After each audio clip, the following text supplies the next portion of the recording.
Hi, welcome to our continued focus on social studies. Last time we talked about how language can really make a big impact on English language learners as they are attempting to learn social studies content as you are attempting to teach it.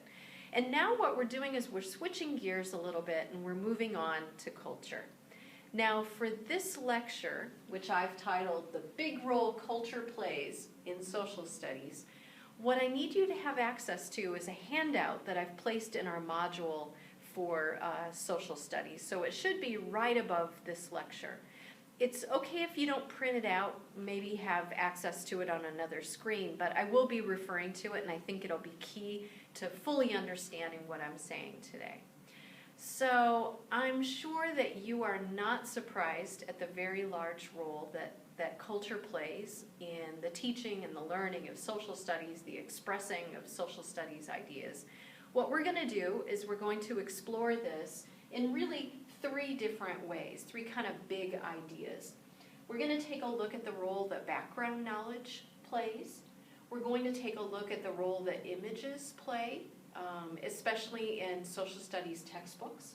And we're going to look at the cultural impact of values. So students who are, when they arrive and to your classroom and their family values, their cultural communities values differ a little bit, then it can actually lead to some misunderstanding and some kind of ways that students misinterpret and possibly their predictions that they might be making at the beginning of a unit, for example, might be drastically different than other students in the class. So we'll take a look at that as well. And I'll be referring, in several places, I'll be referring to that handout that I mentioned. So make sure that from now on you've got access to that handout either on another screen or in paper form.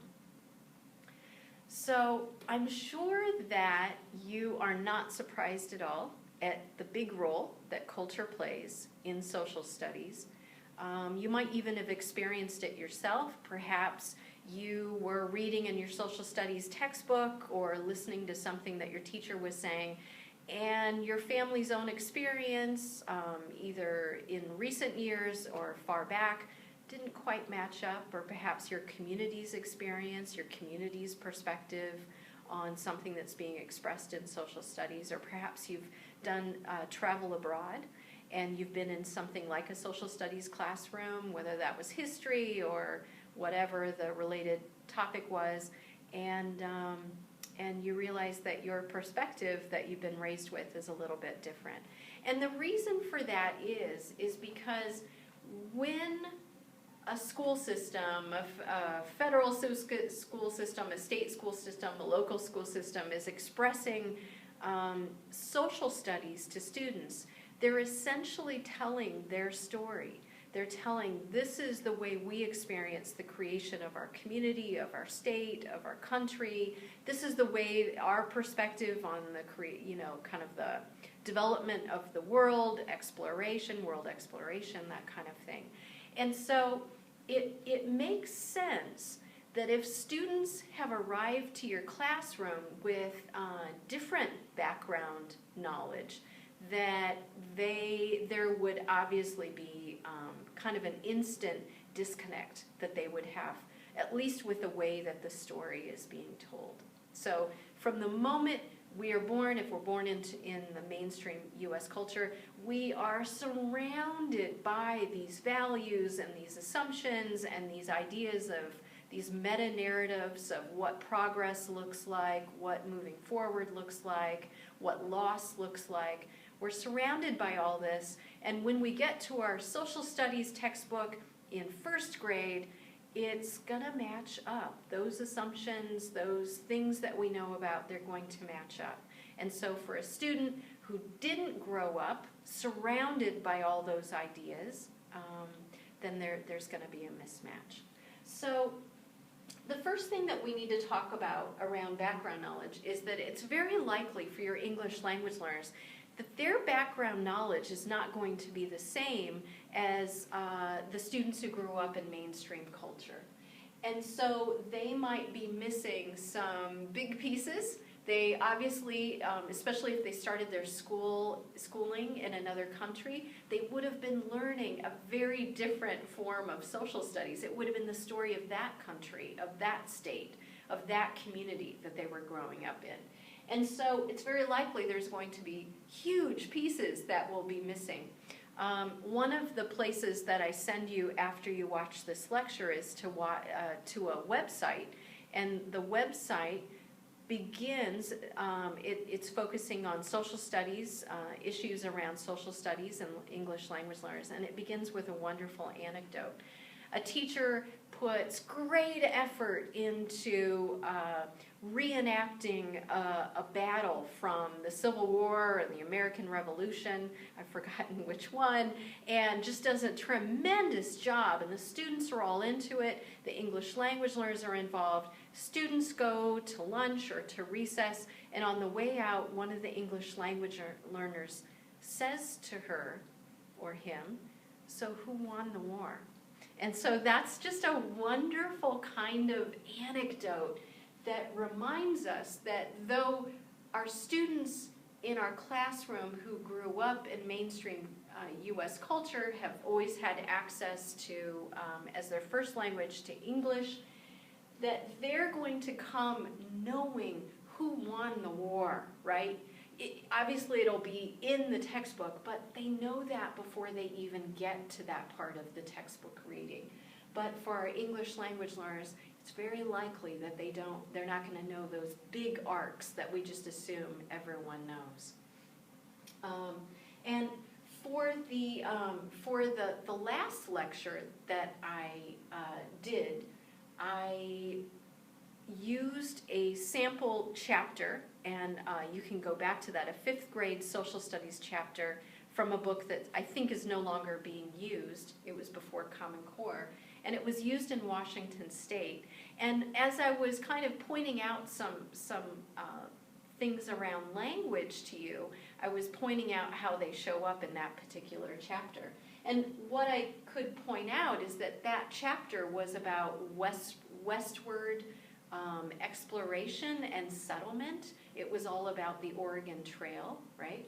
And so it's very likely that it would be news to your English language learners that the U.S. was settled from the east to the west, and that there was this movement across the country and in the way that it played out. So it's just one of those moments where you can realize that most of your students are going to arrive recognizing that already before you open that chapter up about the Oregon Trail, that the movement in the U.S. was from the east to the west, but for your English language learners, that might be news. And so even those big kind of meta-narrative arcs might be missing for your English language learners.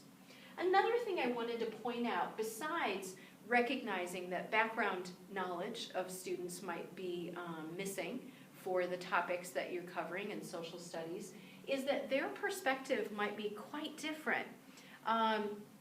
For example, we have none that I'm aware of in the Spokane area, but if we were, for example, to get students whose families had fled North Korea and arrived in our classrooms, imagine putting out information that's in the social studies textbook about North Korea and how those students it would probably fly in the face of the way that they had learned to kind of see their country, see their leader, that kind of thing. And so one word that comes up for me is propaganda, right?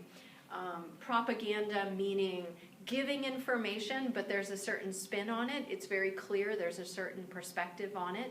And so one thing to keep in mind is that social studies, as objective as we attempt to be, because it's grounded in certain values, in certain ways of seeing the world, in a certain perspective, it does have a certain spin on it.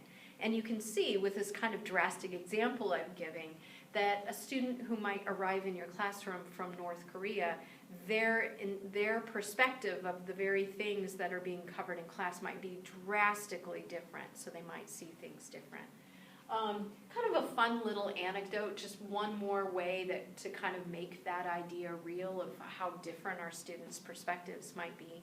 When I was in college, an international student lived across the hall from me one year, and she was from West Germany. And while I was in college, that's when the Berlin Wall came down. And so that was a very interesting topic for me. And after I got to know her a little bit better, I got up the courage to ask her, how, did that impact your family at all? How did you see that? And not only did it impact her family, it actually split her family in two. Her family was from Berlin, and half of the family lived on the East Berlin side and half the family lived on the West Berlin side. And when the wall went up, her family was torn apart. And she told me that the night that the Berlin Wall was coming down, she was watching television, and at the bottom of the television, it was saying, in German of course, it was saying that the fascist tool was being taken down. So the wall was being called that fascist tool. So that was the West German perspective. And when she was reunited just days later with her cousins who lived on the East Berlin side, they were talking about how they felt when they saw it coming down, what was being expressed to them. And on the East Berlin side, the ticker tape at the bottom of the TV said, "The anti-fascist tool is being taken down." So in other words, this thing that kept fascism out, fascism, sorry, it's hard for me to say, it kept it out, is being taken down. And so that's just a really, really good reminder that the political systems around us, the economic systems around us, our communities, shape the way that we view things, whether we view them as keeping fascism out or it's a fascist tool itself, whatever that is, give us drastically different perspectives. And that could lead to almost some dizziness of your students, like almost some a sense of not quite knowing what's true, and seeing in a textbook something that flies in the face of the way you've always been told things are might be quite disruptive for students, and they might need some support from you as they're kind of thinking through that. So one thing you can be really sensitive to is recognizing your students might have drastically different perspectives on what's being covered in the textbook. And one thing you might be tempted to do is to ask your students in class, hey, so-and-so, how did you experience it? You're from that part of the world, how did you experience that? And one thing to keep in mind is that in a friendly discussion, it can be okay to invite other perspectives like that, but one thing you never want to do is to ask a student to be the voice of, the face of, the opinion of an entire community, an entire country, an entire people. And so keeping in mind perspectives might be different. It's not taboo to bring those up in class, but you also at the same time, you should never ask a student to kind of be the face of a certain community and to express a view that's more than just their own. And another thing I wanted to bring up, depending on the experiences that your students have had, is that what's being covered in your social studies content might be drastically foreign concepts for your English language learners. So it's very possible, for example, if your English language learners have grown up in a place where their parents, their grandparents never got a vote, they never expected to be able to vote at some point in the future, then looking at how voting laws work and who votes, that kind of thing.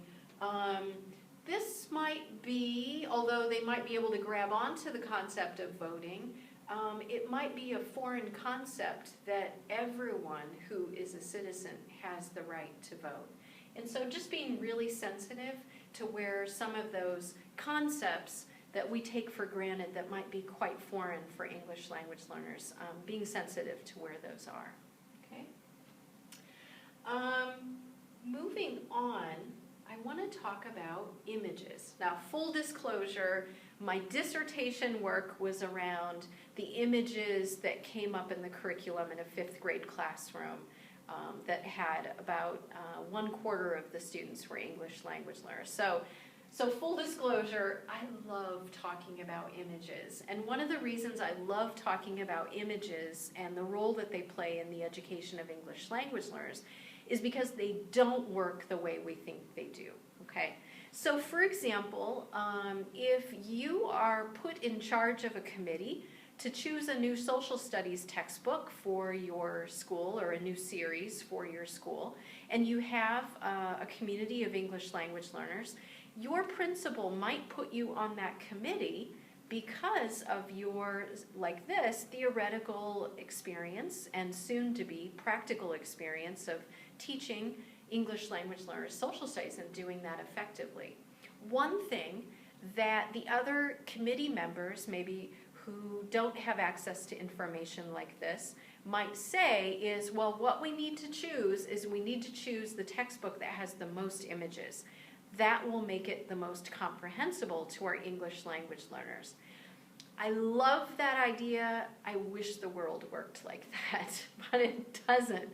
And so what I'm hoping is that after I'm done talking to you on and on about images over the next few minutes, is that you'll have a sense of how images themselves are culturally interpreted. Often we have to rely on language to interpret them, and they are just as likely to cause problems for students as a lack of images. Now that said, if the teacher knows how to approach images, recognizes that they're not an automatic scaffold for English language learners, that some decoding work needs to happen, that a cultural perspective needs to be shared and made transparent for English language learners.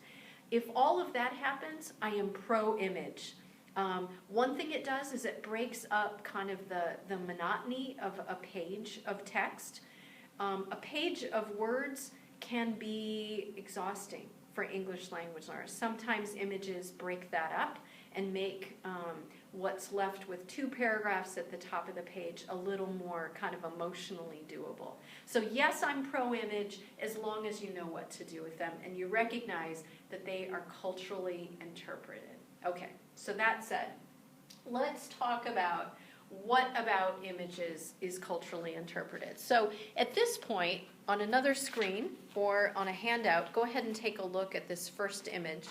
And I took this image from someone was talking online about teaching students, including English language learners, and recognizing why this image could be culturally interpreted in many different ways. And if you didn't have access, back to that background knowledge, if you didn't have access to the long and diligent fight by women in the U.S. in the 1900s, early 1900s, up until early 1920s, to fight for the right to vote, that this image, you might be missing some information. There's also a language piece, too, to this image, and I'm looking at this one right here.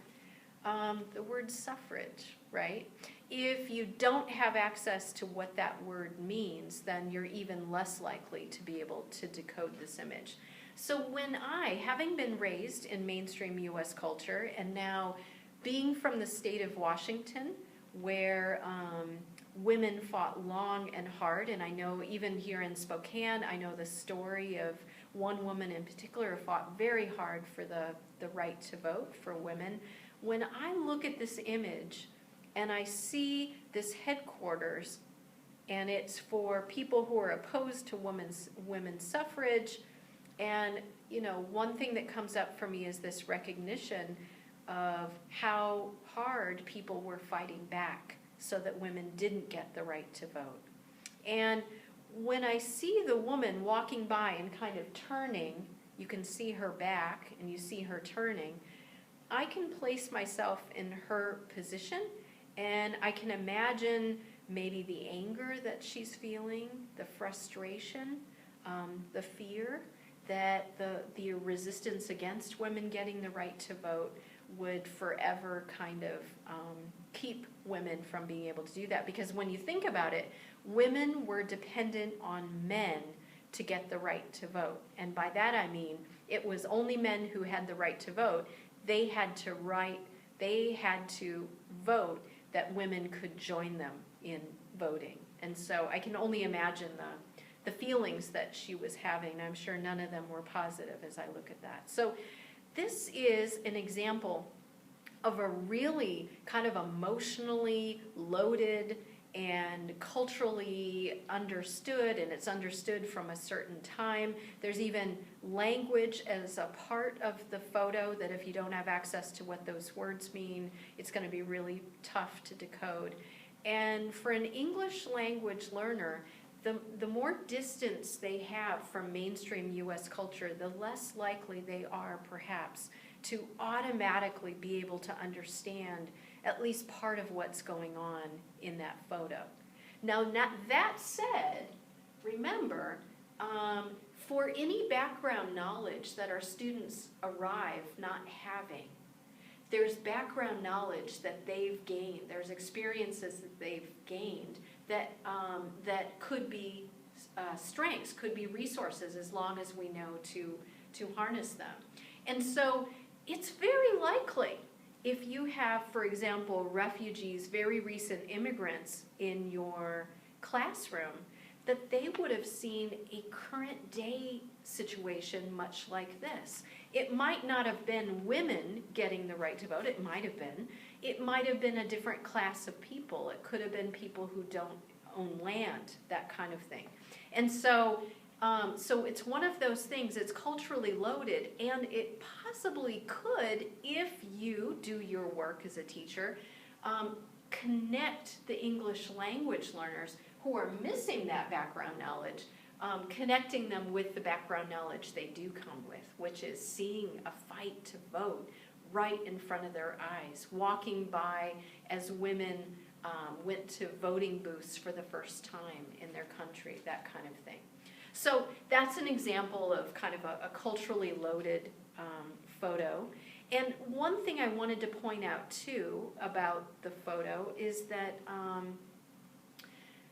social studies is a great part history, and so that means things that happen in the past. One thing for you to keep in mind is just as when we are working with English language learners, especially beginners, we're talking about things that are right in front of us. We're talking about this pen, this word, this action, that kind of thing. And that's where we kind of get our shared context, our shared meaning is around things that are true right now, things that you can see right now.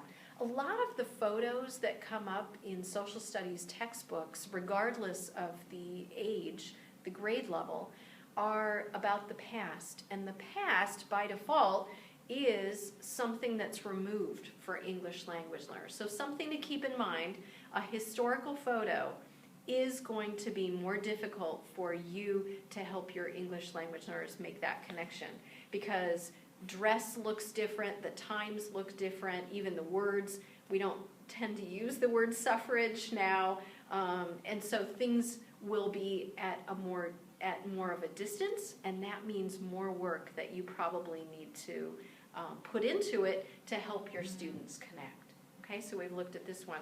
The next photo I want to look at is something that I have access to that maybe you don't. So for those of you who've experienced Nicaragua and possibly other parts of Central America, this might be something that you are familiar with. But I just wanted to give you kind of an example to put you in a student's position, put you in a situation where you're looking at a photo and I've got access to a level of meaning and emotional understanding that you may not. So what this photo is, at the bottom of the first page, this is a picture taken during La Purísima. And La Purísima is celebrated on, I think it's December 8th, And it is a huge holiday in Nicaragua. There are many countries in Central America that celebrate La Purísima, but in Nicaragua, it's bigger than Christmas. And one of the things that happens during La Purísima is that families celebrate, just like your family, if you celebrate Christmas or any holidays that are important to your family, you probably have a private celebration. Maybe it's a meal you share together, maybe it's sharing of presents, whatever that is around the holidays that are important to your family. For La Purísima, families have a private La Purísima celebration. What does that look like? That looks like prayers and songs, and the family makes their own choice. There's not like a set list of prayers and songs that are carried out. Every family makes their own choice. Just like since mainstream U.S. culture is very familiar with Christmas, I'll use that as an example. There are many holiday songs around Christmas, but if your family decided with your family meal around Christmas to sing some songs, you'd be choosing a few from those, and that's what happens at La Purísima. And then what happens is there's an exchange of gifts, and the family has the meal together. Now, here's where things get interesting, and this is where I have access probably to knowledge that you don't.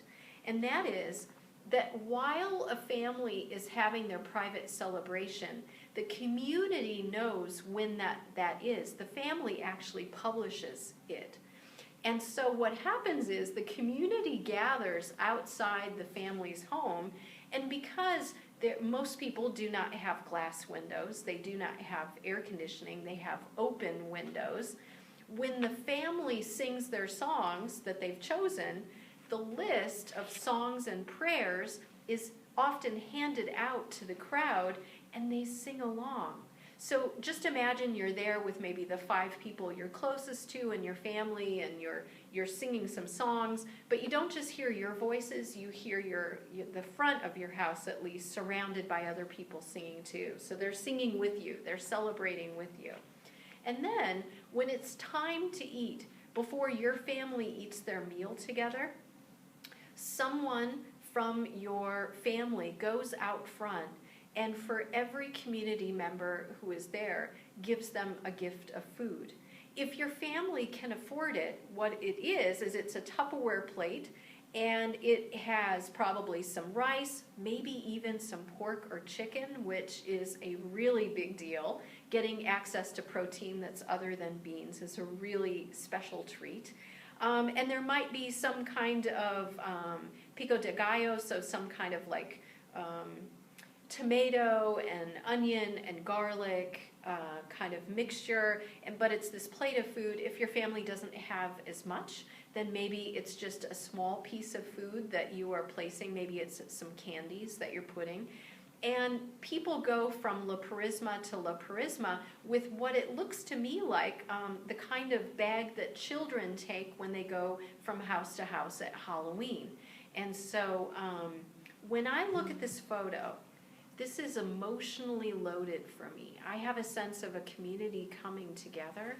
I have a sense that this family is a generous family, and they're about to share what they have with their community. That's very important to them.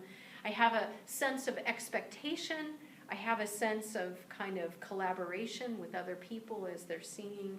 And so that's just a little reminder of the kind of access that your students growing up in mainstream U.S. culture, they might have that level of emotional understanding of a photo that English language learners might not. So I just bring that up so you kind of get a sense of how that might feel for your English language learners. I want to also talk about images in a very different way, not emotionally decoding them, but decoding the graphics that appear for them. So if you look at the next page in our handout, you will see that there's a series of 3 maps of the United States. And on each one, there's at least one line. So in the first one, there's a line that begins just above Texas, at the Texas border, and moves all the way over here. So there's a line. Now on the next one down, the lines are red, there's multiple lines, okay? And they move in general from the east to the west. And then we have another map down here that has in general a red line. It moves in one direction. It moves essentially from the Midwest to what looks like Oregon, and it breaks off in a few places, but in general it's one line. And so what I wanted you to recognize is that the only way to understand what the same graphic symbol, a line, means is if you go to the text that's written with each map. So in the first one, the line is showing a border between the non-slave holding states and the slave holding states. If you go to the second map, the lines are the main automobile routes early in our history of building highways. And next what you have, the line here is the pathway followed by Lewis and Clark. So you've got an invisible boundary. It only exists in our historical imagination between those states that didn't have slavery and those that did. Here, these were real physical things. These were roads that you could have actually seen. And in the bottom, the line is completely imagined as if where Lewis and Clark went, they had left breadcrumbs, and you could see. So this is actually a temporal, has a temporal meaning there. Why do I bring this up? This is one of the things I want you to recognize about the images your students are exposed to, especially maps and charts, things like that show up in your social studies textbook. These, the same graphic, like a line, can have many different meanings. There's more meanings that this could have had as well. It could have meant a railroad. It could have been other kind of boundaries between things. And so the only way to get access to what that means is having access to English. So instead of an image helping students with language, they actually need language to decode the image itself. So I want you to realize that the graphics, especially that are used with maps, they're slippery. The meaning changes depending on the map.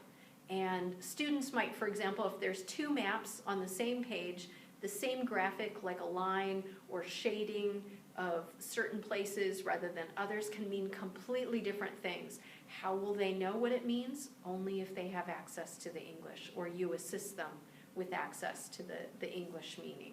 And so really important to keep in mind about how students actually have to decode the images in their textbooks.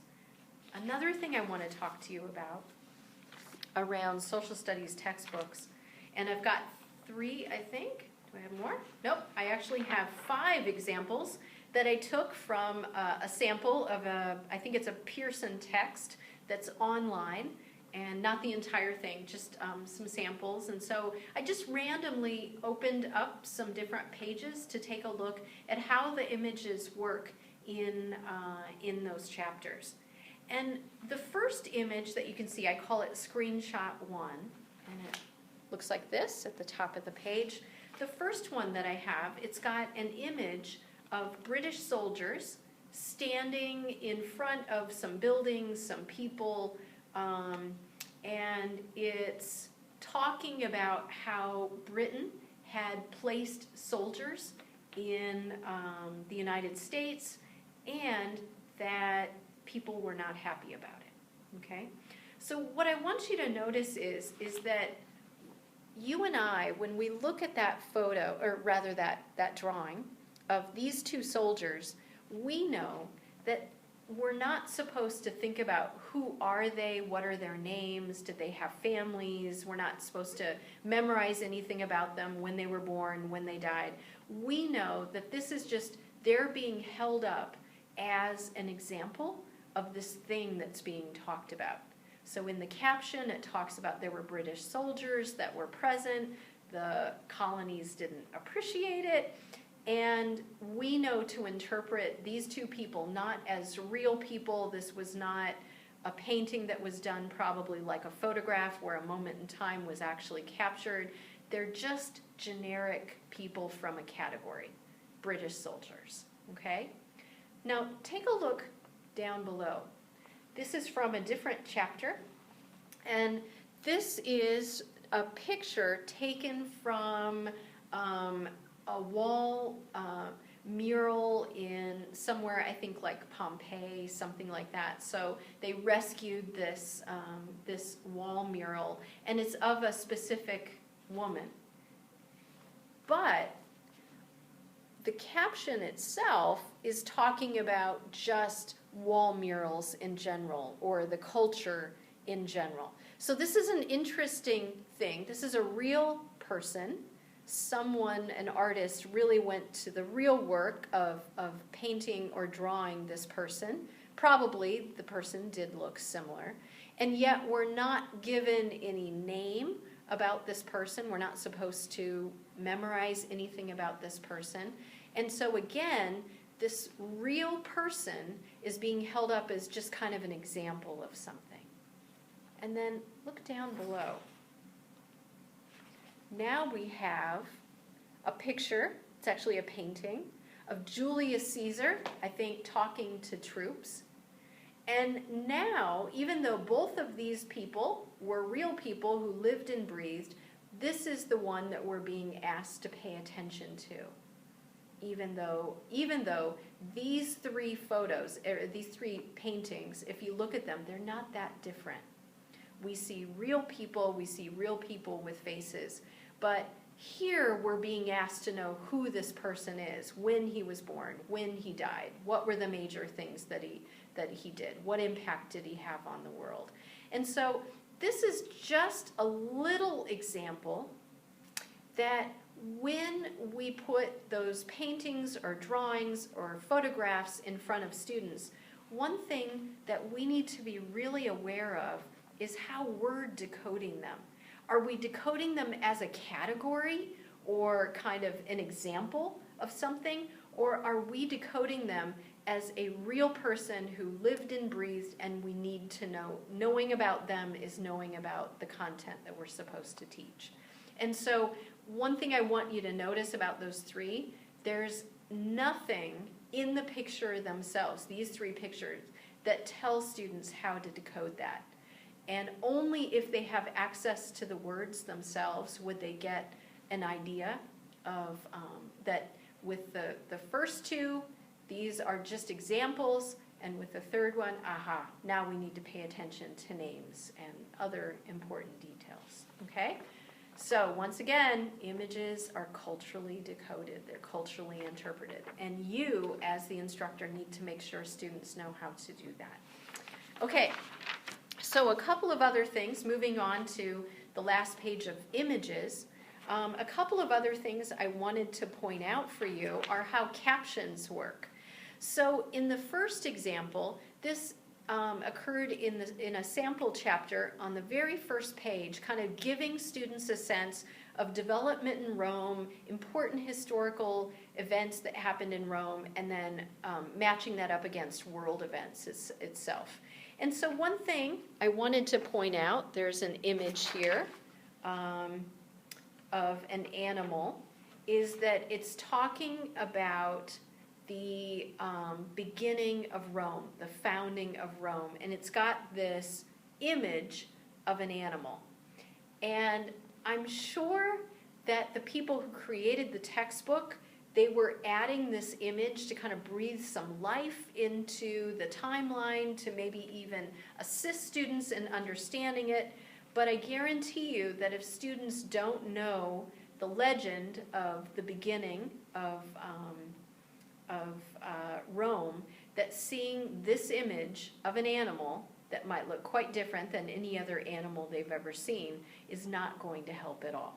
So here is an image that is, and it's matched up with a caption, and for English language learners there may be no match up at all. They may go completely against each other. I also wanted to show another way that captions work. If you look at the last image, it's, I've actually been here in Rome, spent a lovely morning walking around. If you look at this lovely image of the ruins here, if you look right above the image, it says the words, "Why did the division of Roman society cause tension?" Now, I don't think that the creators of the textbook actually meant to make the juxtaposition between the words so close to that picture and the picture itself to be inferring some kind of connection. But if you've taught your students to look at the words that go with pictures and to try to make a connection, then students are going to be quite confused because there's nothing about this image that talks about division or shows anything about division. So there's no way to make a connection between those two things. So be very leery of the captions. Obviously, when people create textbooks, they mean to assist English language learners and others with those captions. But I want you to be really kind of aware that they might very well mismatch. And so if your English language learner can't decode the image, they go to the words, then the words won't help either. So be really aware of that. Look ahead before you present your social studies textbook, that chapter that first time. Make sure you're really aware of that. Okay, so did it work? Did I convince you that images, even though most teachers assume that images completely support our English language learners with understanding, maybe even especially in social studies, I'm hoping that you're now convinced that they are just as culturally interpreted as any other aspect of culture. And so we really need to support our students in understanding how to read the images. We do read images. Okay, last thing I want to talk about. On the handout that you've either printed out or you have access to on another screen, I've got something that I took from an article, and you can see where the article is down below. And this is something, if you took or you have taken the course, the fall course, Joining the TESOL Profession, we briefly look at Hofstede's 5 cultural dimensions, and so this might already be familiar to you if you've taken the 1 credit Joining the TESOL Profession course. But I think it's really important, and I'm kind of hoping that you save this information, whether it's this handout or something else, that you hold on to this and you really think about it, especially for those times when you're teaching social studies. Why does it matter? Hofstede did work in I think the late 80s and the early 90s. He did work around how do cultures really differ from each other. He's not the first one to attempt to do that, but I think he really came up with 5 great ways that we might differ from each other. So, for example, if you look at number 5, one way that he says cultures may very well differ from each other is around what he terms Confucian dynamism. And he says, this dimension emphasizes attitudes towards time, respect for tradition, the protection of face, and the reciprocation of gifts and favors. These values are derived from Confucian teachings. Cultures high in this dimension have a high regard for tradition and accompanying high expectations about the formalities expected in social settings. So just one thing that I think of when I think about this, when I go back to the chapter that we were referring to with the last lecture around language, that 5th grade chapter about the Oregon Trail, if you begin your focus with your 5th graders around the Oregon Trail, if you begin by talking about what were the things that were awaiting people in the West that might have lured them out. If you have English language learners in your classroom, if you have any cultural diversity at all, it's very likely that students in this one factor, Confucian dynamism, that their perspective on the importance of tradition is a little bit different than what we have in mainstream U.S. culture. In mainstream U.S. culture, it's every person for themselves. We respect someone who, quote unquote, pulls themselves up by their bootstraps, that individualism, doing it on your own. We expect that a lot of 18-year-olds are going to move out of their family's home and head off to college or head off to work in another city. And so there's very much this sense that leaving what you know and moving to something unknown is really important, and it's a positive move. So thinking about the Oregon Trail from that perspective, of course people got into wagons and walked day after day, mile after mile, and many of them not making the journey, a huge percentage actually. That is actually a good thing. But if you're more tied to tradition, and you're less likely, as another one of his cultural dimensions talks about, you're less likely to be accepting of risk-taking, then actually the meta-narrative of the Oregon Trail doesn't look quite the same. It doesn't look like such a great idea to leave what's known in the East and to head out to what's unknown in the West. And so I really suggest that you take a few minutes and look back over Hofstede's 5 cultural dimensions. And I specifically took these from this article because the article was about the cultural impact on social studies teaching, and I love the way that they're described by the author. I think it connects more directly with social studies as a content area than any other discussion of the 5 cultural dimensions I've read. So I'm hoping that you, after this, you look back over those and you start to do some kind of thinking about how students might approach just very typical social studies concepts, how they might approach them in drastically different ways, given kind of the cultural dimensions of their community. Okay. So here's what I hope. I hope I've convinced you that that culture plays a huge role in social studies teaching. Probably knew that already. Maybe what happened for you is now you have some traction of what you can look for. You can look at the images, you can look at the captions, you can think about decoding them. You can look ahead at what those meta-narratives are. What does progress look like to mainstream U.S. culture? And is this new social studies content, is it built on that idea of progress? And if someone else's idea of progress is drastically different, is this social studies content, in a way, not going to make sense? It's going to look like steps backward, not steps forward. Taking a look at where those gaps in background knowledge might be, like in other words, who won the war, right? Seeing where those are and remembering that any background knowledge that's missing for your English language learners, they are walking into your classroom with different background knowledge. And seeing if there are ways that you can make those connections with the very content that you need to teach. Keeping in mind that students might be coming from a very different perspective and very different experiences, kind of a communal experience, for example, of voting. That's the example that I gave.